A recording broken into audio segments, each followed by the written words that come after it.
Forgiveness is a very very powerful gift যেটা ঈশ্বর আমাদেরকে দিয়েছে। এক্স্যাক্টলি অমিত। সো আজকে আমরা কথা বলবো ফরগিভনেসের অনেকগুলো ডেফিনেশন আমাদের কাছে রয়েছে, কিন্তু কি কি ফরগিভনেস নয় আমরা সেই বিষয়ে কথা বলতে পারি, রাইট? একটা পয়েন্ট বলো, কি ফরগিভনেস নয়, তোমার কি মনে হয়? আমি কষ্ট পেয়েছি অথচ আমি প্রিটেন্ড করছি it's okay. Right, right. So এটা এখন আমাদের মধ্যে দেখবে খুব চলে যে আমি দেখাচ্ছি সেই ব্যক্তিকে না আমাকে এটা হার্ট করেনি, কিন্তু এটা কিন্তু ফরগিভনেস না। সাথের সাথে স্মৃতির আলাপন আড্ডা হবে একসাথে। Spill that চা, spill that চা, spill that চা।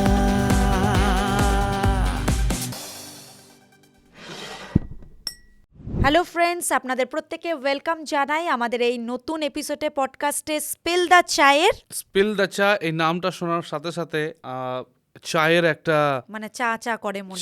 এক্স্যাক্টলি। আর সোমা, তুমি কি একটু স্পিল করতে পারবে চাটা কারোর উপরে, বা আমাকেও দিতে পারবে? আজকে কি চা পাবো আমরা? নিশ্চয়ই চা দেবো। তুমি কি স্পিল করতে বলছো না দিতে বলছো? ওয়েল, চা চাই আমার, but at the same time আমি যেটা জানতে চাইছি, কি কখনো কি তোমার লাইফে এরকম কিছু হয়েছে যে তুমি কাউকে ব্লক করেছো and then at the same time তুমি আনফলো করে দিয়েছো, কেউ তোমাকে হার্ট করেছে, সে ব্যক্তি, থ্যাংক ইউ সো মাচ, তুমি ক্ষমা করবে ভেবে ক্ষমা করেছো বলে অ্যান্ড দেন ব্লক করে দিয়েছো, এরকম কোনো ইনসিডেন্ট আছে তোমার? তুমি কি শেয়ার করতে পারো একটু? অ্যাকচুয়ালি অনেক আগে, এখন একটু বিষয়টা অন্যরকম রয়েছে, বাট অনেক আগে হয়তো ব্লগ করতাম, কিন্তু সময়ের সাথে সাথে অনেক কিছু শিখেছি। আর এখন যদি বলো তাহলে পরে আমি না ব্লগ বা আনফলো তো করিনি, তবে হ্যাঁ এমন কিছু ব্যক্তি রয়েছে যারা অনেক হার্ট করেছে, অনেক কষ্ট দিয়েছে, অনেক পেন হয়েছে, কিন্তু ব্লক করিনি বা আনফলো করিনি কোথাও, কোনো সোশ্যাল মিডিয়া বা কোথাও থেকে। কারণ আজকাল ব্লক আনব্লক করা বা ফলো আনফলো করা এটা একদম একটা ফিঙ্গার টিপের মধ্যে রয়েছে। আমরা সচরাচর এই কিছু বিষয়টার হলো মধ্যে আছি। ব্লক। এক্স্যাক্টলি। সো কি মনে হয়, ব্লক করা কি সলিউশন? মানে আমি ফরগিভ করতে পারছি মানে ব্লক করছি মানে ফরগিভনেস ওখানে আছে। ফরগিভনেসের একটা ডেফিনেশন যদি আমি তোমাকে জিজ্ঞেস করি, তোমার কি মনে হয় কিরকম? সি অমিত, আমার যেটা মনে হয়, বন্ধুরা আপনারাও কমেন্টে লিখতে পারেন যে আপনারা আমাদের সাথে সহমত কিনা। আমাকে কেউ কষ্ট দিল এবং আমি তাকে আনফলো কোনো সোশ্যাল মিডিয়াতে করলাম বা কোনো কিছুতে আমি তাকে ব্লক করে দিলাম, আমি তার কোনো কিছু আর দেখতে চাই না, জানতে চাই না, সেটা কি আমাকে শান্তি দিচ্ছে? মানে সেটা কি আদৌ, হ্যাঁ হতে পারে আমাকে সাময়িকের জন্য হয়তো একটা ছোট সময়ের জন্য হয়তো একটা আমার মনে হচ্ছে ও ঠিক আছে, কিন্তু আমি কি আদৌ তাকে ক্ষমা করছি? মানে মন থেকে কি আমি তাকে মানে একদম ক্ষমা করে ফরগিভ করে কি করছি? তো সেটা অনেকটা ম্যাটার করে। সো এই যে টপিকটা রয়েছে না, এই টপিকটা সবার হৃদয়ের মধ্যে রয়েছে, এবং আমরা অনেক সময় চিন্তা করি যে ফরগিভনেস মানে একটা সেই আবার আমাকে কষ্টের মধ্যে থাকতে হবে, আমার সাথে ভুল হচ্ছে তারপরেও আমাকে ক্ষমা করে আমাকে কষ্টের মধ্যে থাকতে হবে। সো আমি আপনারা ভয় পাবেন না বন্ধুরা, আমরা আপনাদেরকে আজকে আপনার ওই ডোরম্যাট হওয়ার কথা আমরা বলছি না। আজকে আমরা আমাদের ফ্রিলি আমাদের যে ক্ষমার সাথে জড়িত, আমাদের যে সালভেশনের সাথে জড়িত, আমাদের পিসের সাথে জড়িত, আমাদের আইডেন্টিটির সাথে জড়িত যে বিষয়টা রয়েছে, কারণ আমি বিশ্বাস করি Soma, forgiveness is a very very powerful gift যেটা ঈশ্বর আমাদেরকে দিয়েছে। এক্স্যাক্টলি অমিত। খুবই। সো আজকে আমরা কথা বলবো ফরগিভনেস কি না, রাইট? ফরগিভনেসের অনেকগুলো ডেফিনেশন আমাদের কাছে রয়েছে, কিন্তু কি কি ফরগিভনেস নয় আমরা সেই বিষয়ে কথা বলতে পারি, রাইট? তোমার কি মনে হয়, একটা পয়েন্ট বলো, কি ফরগিভনেস নয়, তোমার কি মনে হয়? তুমি যেগুলো বললে না, এখন সত্যি আমরা অনেক দেখতে পাই এইগুলো, আর আমরা অনেক সময় মনে করি ফরগিভনেস না এমন বিষয় যেটা হচ্ছে, আমি ভাবি যে ঠিক আছে ওটা আমাকে হার্ট, আমি কষ্ট পেয়েছি অথচ আমি প্রিটেন্ড করছি it's okay. Right, right. So এটা এখন আমাদের মধ্যে দেখবে খুব চলে যে আমি দেখাচ্ছি সেই ব্যক্তিকে না আমাকে এটা হার্ট করেনি, কিন্তু এটা কিন্তু ফরগিভনেস না। রাইট, আমি ভাবছি আমি ক্ষমা করে দিয়েছি, বাট স্টিল ওটা আমাকে কষ্ট দিয়ে যাচ্ছে, আর আমি প্রিটেন্ড করছি আমি কষ্ট পাচ্ছি, বাট স্টিল আমি প্রিটেন্ড করছি কি না না আমার কাছে সব ঠিক আছে। একটা টক্সিক পরিস্থিতির মধ্যে আমি থাকছি, জেনেও যে এই জায়গাটা আমাকে কষ্ট দিচ্ছে, আমি সম্পূর্ণভাবে ওটার মধ্যে থেকে বেরিয়ে আসতে কী করছে পারছি না। মানে একটা সাপ যে আমাকে ছোবল মারলো, অ্যান্ড দেন তারপরে আমি ক্ষমা করে দিয়ে বলছি আমি ক্ষমা করে দিয়েছি, অ্যান্ড দেন আমি আবার সাপটাকে ধরতে যাচ্ছি, সে আমাকে আবার ছোবল মারবে। তো অনেকগুলো বিষয় রয়েছে যেগুলো কিন্তু আবার আমাদের এখানে আর একটা বিষয় রয়েছে অমিত, যে ক্ষমা, হ্যাঁ আমি নিশ্চয়ই বারবার যাব না, কিন্তু আবার এটাও সঠিক যে আমাকে মন থেকে সেই বিষয়কে মুছে ফেলতে হবে, রাইট। যদি এক কথায় বলি। সো আজকে আমরা ওই বিষয়টাই দেখব। আজকে আমাদের আমাদের এই এপিসোডে আমরা কিন্তু বিশেষ করে এই বিষয়টাই কথা বলতে চলেছি, রাইট? যে ফরগিভনেস অ্যাকচুয়ালিতে কি, অ্যাকচুয়ালিতে কোন গুরুত্বপূর্ণ তথ্যটা আমাদেরকে আজ জানার প্রয়োজন রয়েছে in our day to day life. It's like কি কোনো একটা ভাইরাস আমার মোবাইলে আছে এবং ওটাকে আমি ডিলিট করে দিচ্ছি, কিন্তু বারবার আবার ওই লিঙ্কে আমি ক্লিক করার চেষ্টা করছি। রাইট। যেভাবে পবিত্র শাস্ত্রে প্রভু যীশু খ্রিস্ট তিনিও বলেছেন যে যদি কেউ তোমাকে কষ্ট দিয়েছে বা তুমি হার্ট হয়েছো, তুমি ক্ষমা করো সেই ব্যক্তিকে, কিন্তু তারপর তুমি সেই ব্যক্তিকে না, কিন্তু আমাকে ফলো করো। Right, exactly. সো এটা অনেক গুরুত্বপূর্ণ, কারণ ক্ষমা করার সাথে এবং আমাদের পরিত্রাণের সাথে একটা খুব গভীর সম্পর্ক রয়েছে। ইভেন আমি বলবো যে আমাদের পুরো যে পরিত্রাণ, এটা ক্ষমার ওপরেই দাঁড়িয়ে রয়েছে, এর ভিত ক্ষমা।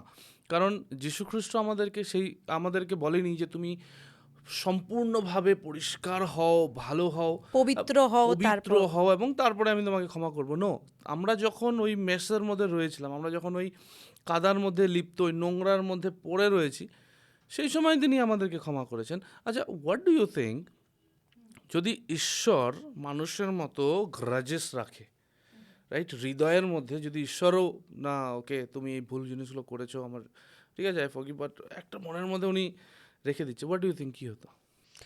আমি তো যদি এটা ভাবছি আমার ভেবেই ভয় লাগছে, কারণ যদি এমন হয় আমরা কোনোদিনও ক্ষমাই পাবো না, আমরা কখনো সেই পরিত্রাণকে লাভই করব না। পিস। এক্স্যাক্টলি, কারণ আমরা যা ভুল করেছি সেগুলোকে আমরা আন্ডু করতে পারবো না। আর সেই অবস্থায় যীশুখ্রিস্ট আমাদেরকে প্রেম করেছেন, কি যেখানে আমি পরিবর্তনই করতে পারবো না, একটা ভুল হয়ে গেছে, সো হয়ে গেছে, সো ওটা আমি কি করে আবার রেকটিফাই করব, কি করে আন্ডু করবো? আর ওই পরিস্থিতির মধ্যে ঈশ্বর আমাদেরকে ক্ষমা করেছেন এবং আমাদেরকে পরিত্রাণ দিয়েছেন, যার দ্বারা আমরা শান্তি পেয়েছি, যার দ্বারা আমরা মুক্তি পেয়েছি। আর আমরাও যদি সেম করি, কিন্তু আমরা বলছি মুখে ক্ষমা করে দিয়েছি যে আই ফরগিভ ইউ, কিন্তু মনের মধ্যে অনেক কিছু রেখে দিচ্ছি সেই ব্যক্তিকে নিয়ে। একদম একদম। আর আমার মনে হয় যে এটাই হচ্ছে আমাদের পরিত্রাণের একটা বেস, যেখানে আমরা দাঁড়িয়ে রয়েছি, যে ক্ষমা যখন আমরা শুদ্ধ, পরিষ্কার, ভালো, একদম বেটার হয়ে গেছি, সে সময় না, কিন্তু যিশু আমাদেরকে ক্ষমা করেছেন আমাদের সেই সময় যখন আমরা মিড সিনের মধ্যে লিপ্ত রয়েছি, and that's the beautiful part. আর এই জন্য কিন্তু যীশুখ্রিস্ট ক্ষমাকে সিরিয়াসলি নেয়। এই জন্য যীশুখ্রিস্টের চোখে ক্ষমা একটা অনেক গুরুত্বপূর্ণ জায়গা রয়েছে। তার শিক্ষায়, তার নিজের লাইফে তিনি যা বলেছেন করতে, সে সমস্ত কিছুতে ক্ষমা একটা গুরুত্বপূর্ণ ভূমিকা রাখে।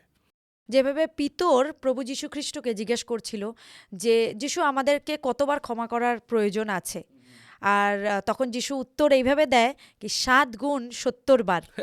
যিশু কি মানে পিতরকে কোনো ম্যাথামেটিক ক্লাস নিচ্ছিল আরে নাকি যে না, সময়? ম্যাথমেটিক নয়, অঙ্ক কষতে উনি শেখাচ্ছিলেন না, কিন্তু উনি এটা বলার চেষ্টা করছিলেন যে এটা যেন আমাদের একটা লাইফস্টাইল হয়ে যায়, যেন Right. এটা আমাদের চরিত্রর মধ্যে ঢুকে যায় যে আমরা কতবার ক্ষমা করব। তার জন্য এই মানে কি বলবো, এই সংখ্যাটাকে তিনি ব্যবহার করেছেন কি 7 গুণ 70 বার। কারণ এটা অনেক গুরুত্বপূর্ণ। একটা মানুষ যদি ক্ষমা না করতে পারে, ও খুশি থাকতে পারবে না, ওর জীবনটা অনেক প্রবলেম্যাটিক হয়ে যাবে। কারণ আরেকটা বিষয় আছে এখানে বোঝার, কি প্রথমে আমাকে বুঝতে হবে আমি ক্ষমাপ্রাপ্ত, because forgiven people can forgive people. যে এক্স্যাক্টলি। ক্ষমা পেয়েছে সেই ব্যক্তিরাই কিন্তু ক্ষমা আর দিতে আর পারে। একটা কথা কি আমি যে আমরা বলি না কি ওই স্বাদটা আমি পেয়েছি এবং তাহলেই আমি অন্যের জন্য ওই জিনিসটাকে প্রিপেয়ার করতে পারবো। তো আমি যখন বুঝবো যে আমি ক্ষমা পেয়েছি, যেভাবে একটু আগে তুমি বললে কি আমরা অনেক মেসের মধ্যে ছিলাম, তখন আমরা ক্ষমা পেয়েছি, তাহলেই পারবো আমরা এই অন্যকে জন্য ক্ষমা করতে। এক্স্যাক্টলি। সো এই জিনিসটা যদি আমি না বুঝি, আমি ক্ষমাটাকে না করতে জানি, আমি যদি ঠিক আছে, এই ব্যক্তিটা আমার সাথে ভুল করেছে, ওই ব্যক্তির বিষয়ে আমি জাস্ট মুখে বলে দিচ্ছি, আমি ক্ষমা করে দিচ্ছি, কিন্তু ভেতর থেকে আমি কিছু বের করতে পারছি না। আর ক্ষমা না করাটা কি হয়, ইটস লাইক একটা বটলের ভেতরে অ্যাসিড রয়েছে, বাইরে থেকে সব ঠিক, বাইরে থেকে সব সেফ, কিন্তু ভেতরে সেই অ্যাসিডটা কী করছে, নষ্ট করছে। এবং চিন্তা করছি আমার মধ্যে মধ্যে একটা মানে একটা মাংসের মতো কাঁচা মাংস, যেটাকে আমি বাইরে রেখে দিয়েছি, রোদের মধ্যে পড়ছে, এবং ওই মাংসটা কী হচ্ছে, আস্তে আস্তে যখন আমি ক্ষমা না করি, আস্তে আস্তে ওর মধ্যে পোকা আসছে, আস্তে আস্তে নষ্ট হতে শুরু করেছে। And unforgiveness is like this. আমাদের হৃদয়ে এই আনফরগিভনেস এইভাবেই কার্য করে। আর যে ক্ষমা করতে পারে না সেটা কিন্তু তাকেই ক্ষতি করে। এক্স্যাক্টলি। সো আর আমাদের জানারও প্রয়োজন রয়েছে। আমরা এই এপিসোডে কিছু টিপসও আমরা দিয়ে আপনাদেরকে সাহায্য করব, যে কি করে আমরা এই ক্ষমার বিষয়কে একদম ভেতর থেকে আমরা ক্ষমা করতে পারি। সো কিছু প্র্যাকটিক্যাল টিপস যদি আমরা দিতে পারি, আমার মনে হয় খুব ভালো হবে। So what do you think, কিছু প্র্যাকটিক্যাল টিপসের মধ্যে কি পড়ে? অনেকগুলো অ্যাসপেক্ট রয়েছে প্র্যাকটিক্যাল টিপসের মধ্যে, বাট আমরা যদি এখানে দেখতে চাই যীশুখ্রিস্টের লাইফে, লাইক যীশুখ্রিস্ট কীভাবে উনি লিড করেছেন নিজের লাইফকে, অ্যান্ড কিছু বিষয়, যে number one part is to be honest. Just honest হতে হবে আমাকে ঈশ্বরের কাছে। আমি ফেক হয়ে আসতে পারবো না ঈশ্বরের Exactly. কাছে। পবিত্র শাস্ত্রতে স্পষ্টভাবে লেখা রয়েছে কি, যারা ভগ্নাত্মকরণ, যাদের হৃদয় ভাঙা রয়েছে, ব্রোকেন হার্টেড রয়েছে, ঈশ্বরের উপস্থিতি তাদের কাছে বেশি। ঠিক আছে, সো আমাকে প্রিটেন্ড করার দরকার নেই। অনেক সময় আমরা মানুষের সাথে যেমন করি, আমরা হয়তো ঈশ্বরের সামনে এসেও ঠিক একইভাবে করি কি না, আই এম ফাইন, আর আমি হয়তো আমার মুখ দিয়ে সেই বিষয়গুলোকে বলি পর্যন্ত না যে আমি কষ্ট পেয়েছি। বাট যেভাবে তুমি বললে কি, আমরা যেন ঈশ্বরের সামনে অনেস্ট হতে পারি কি, ঈশ্বর এই ব্যক্তি বা এই সিচুয়েশন আমাকে কষ্ট দিয়েছে, এবং তিনি তখন আমাদের সাহায্য করবেন, নিশ্চয়ই করবেন, কারণ এটা প্রতিজ্ঞা রয়েছে পবিত্র শাস্ত্রতে। অ্যানাদার থিং ইজ, একটা কথা রয়েছে, রিলিজ নট ইরেজ। আমরা অনেক সময় এই বিষয়টাকে আমাদের জীবনে বোঝার প্রয়োজন রয়েছে কি, আমাদেরকে যা কিছু হৃদয়ের মধ্যে রয়েছে না, ওটাকে রিলিজ করে দিতে হবে। কোথায়? ঈশ্বরের হাতে।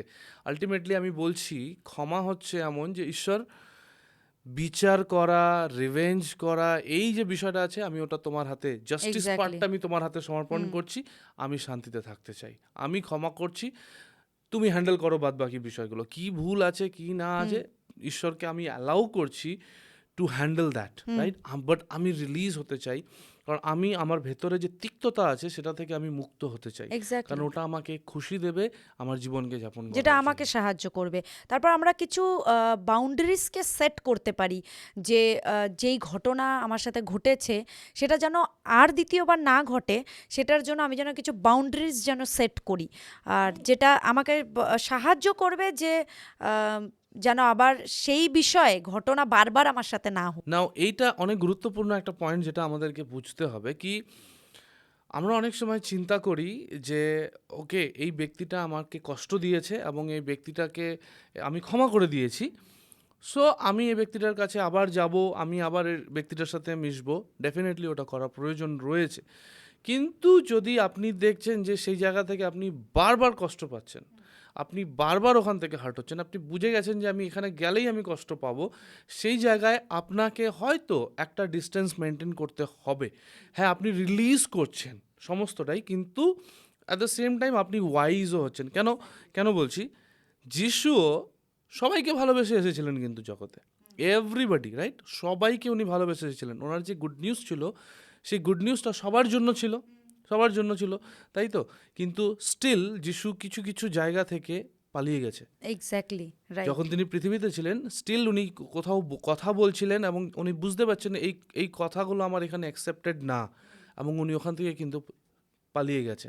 ইভেন উনি এটাও বলেছেন যে যেখানে তুমি যাচ্ছ এবং সেখানে যদি তোমাকে ভ্যালু দেওয়া না হচ্ছে, তাহলে পরে তুমি ওখানে পায়ের ধুলো ঝেড়ে তুমি বেরিয়ে আসো। ইয়েস, সো কিন্তু আমাদেরকে বুঝতে হবে যে আমি ওই যেটা শুরুতে আমি বললাম যে আমাকে একটা সাপ আমাকে ছোবল মেরেছে এবং আমি তারপরে ক্ষমা করে দিয়েছি, কিন্তু তাই বলে আবার আমি গিয়ে বারবার করে সাপটাকে গলার মধ্যে জড়িয়ে ঘুরে বেড়াতে পারবো না।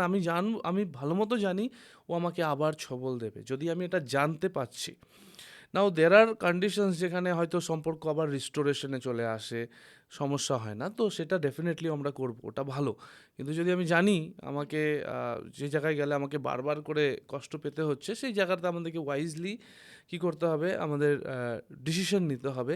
কারণ ঈশ্বর চায় ক্ষমা আমাদের ডেইলি লাইফের একটা যেন অংশ হতে পারে, এটা যেন একটা প্যাটার্ন হতে পারে আমাদের লাইফে। কিন্তু আবার ঘুরে ফিরে ওই কথাই আমি যেন আবার এটা আমরা না ভাবি কি আবার ওপর থেকে মুখ থেকে জাস্ট বলছি ক্ষমা করছি কিন্তু ভেতর থেকে না।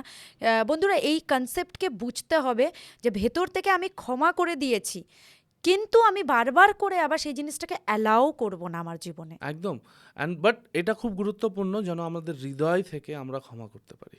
কারণ যখন আমরা হৃদয় থেকে ক্ষমা করি, ওটা আমাদেরকে এনেবল করে শান্তিতে বসবাস করার জন্য, আনন্দে বসবাস করার জন্য, আমাদের যে সালভেশন রয়েছে সেটাকে এনজয় করার জন্য।